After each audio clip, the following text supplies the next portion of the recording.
Rumor mill, along with a DMC cast member accidentally spilling these beans on what particular role he could be doing. This is starting to feel like 2017 to 2018 all over again, with them tweets and retweets hyping up the possibility of a Devil May Cry remake. Or is it a DMC3 one? Only time will tell. Hello, it's the Devil Joe, back again with a brand new video, and today I'll be going over some of them juicy rumors that have been circulating across the interwebs when it comes to the possible remake of the first Devil May Cry. Or could it be DMC3? Let's dive right into the news. Yesterday, while scrolling on Twitter, I come to find my timeline filled with DMC1 remake rumors from a somewhat credible leaker. I don't know how credible he is, but all rumors should be taken with a grain of salt, where the Reddit post mentions an acquaintance who's a gaming journo in a private Discord server stating that Capcom is working on a DMC1 remake.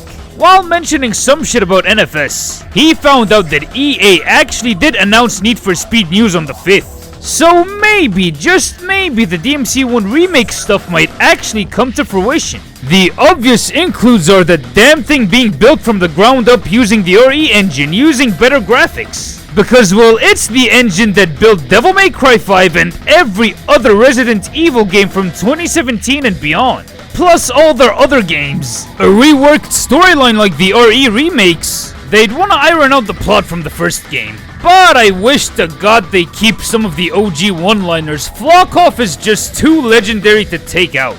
I think the guy making it might understand the assignment all too well. Cheesy one-liners are gonna be safe, plus different camera angles. I'm guessing them angles are similar to DMC5 and Bayonetta's camera angles, so none of the methodical camera work in DMC1 is gonna make it over into the remake.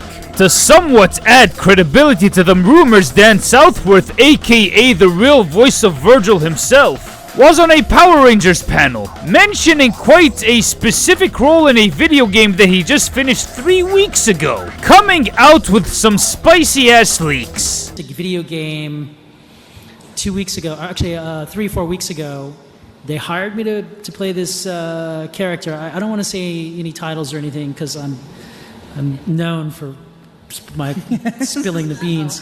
You don't want to spill any beans, eh? Go on, Danny. Go on. They asked me to do my voice the way it was back in 2004 or whatever. Can you do the younger Virgil version? And so that was challenging. Younger Virgil version, you say, Daniel? That's getting into a few specific details, don't you think?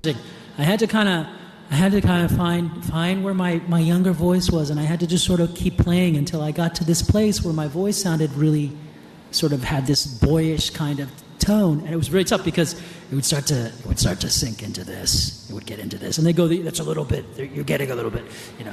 So anyway, that was quite the motivating display, Daniel. Pretty powerful, if I do say so myself. That game he's talking about is definitely Devil May Cry related. What could it be exactly? I'm more inclined to think he'll come out as Nilo Angelo, turning in a possessed DMC3 Virgil voice in the remake. They might distort his voice when he's in the armor, just like how they distorted it when he was Urizen in DMC5. Now, why is a DMC1 remake all of a sudden in the cards? We'll have to look at 2 key events as to why it's the #1 thing in the DMC pipeline. Capcom Super Elections and the guy who made Devil May Cry into a thing in the first place, Hideki Kamiya, being back at Capcom. At the Super Elections, a ton of folks voted on Devil May Cry getting the remake treatment. Capcom had to supply these demands somehow. Then there is Kamiya-san. What's the deal with him? In a YouTube Q&A, he did mention wanting to remake a couple of games that he worked on. These titles were DMC1, Bayonetta, Beautiful Joe. Now that he's back at Capcom, he's got a shot at pulling these off.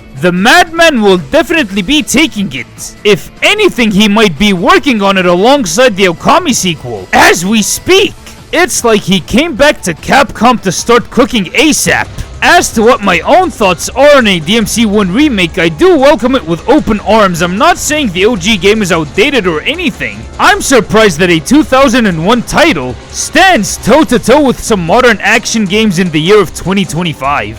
I'm just hoping the remake is a good game in its own right. But I have a few caveats when it comes to the gameplay. When it comes to modern Dante interpretations, I'm used to the dude getting more than 2 weapons throughout the entire adventure. I know in DMC 1 you technically had 4 weapons, let's be real for a second here. Out of the 4 you only had 2 of them that were worth a damn. Alistair and Ifrit. The game did well on the firearms, melee weapons on the other hand. Dante should unlock 4 different weapons coming out with different movesets that can be switched on the fly by hitting the L2 button mid-combo. Yes, on-the-fly weapon switching for guns and swords is gonna be a thing in the remake most likely. Some of y'all might be asking, but Joey, them cool-ass weapon animations in the first game, where are these gonna go? I think they'll stick around to tingle the overwhelming sense of nostalgia we all crave to escape the bleak realities of modern times. Reminding you of the simple era where you started playing DMC 1, making you forget about the remake's already outrageous price tag you just paid, but I digress. Oh, will Dante keep the many fighting styles he's known for? Sword, gun, trick, I mean, these are gameplay staples of Dante since 2005. They better be there, especially in the Dante-only DMC 1 remake. We'll be getting hell. I'll be surprised if they decide to hand Dante a few unique devil arms, other than Alistair and Ifrit after Phantom and Griffin officially die, varying the remake's weapons up similar to DMC 5's weapon count. After all, remakes are adaptations of older games. I don't see the remake being a Ninja Gaiden 2 Black situation, keeping Sigma 2's gameplay and sound while updating the graphics. Devil May Cry 1's remake might be a lot like the Resident Evil remakes we got, adaptations of these titles with modern sensibilities and reworked plots. So what I'll say is this: it's about time DMC got the respect it deserves, getting multiple releases a lot like Resident Evil. I got the feeling this series has a bright future ahead of it. With that out of the way, we come to the end of this video. What were your guys on the DMC 1 remake? Should it be a real thing or should it remain a fake out? Let me know in the comments down below. If you like this video, be sure to hit the like button and smash that subscribe button real impact style. At 10,000 subscribers, I'll pull off a real life Dante combo video wearing this entire getup. Trust me, we're pretty damn close. Hit the bell icon to get notified on whenever I upload a Devil May Cry or other action game video. This has been the Devil Joe signing out. It looks like we have a winner. Jackpot.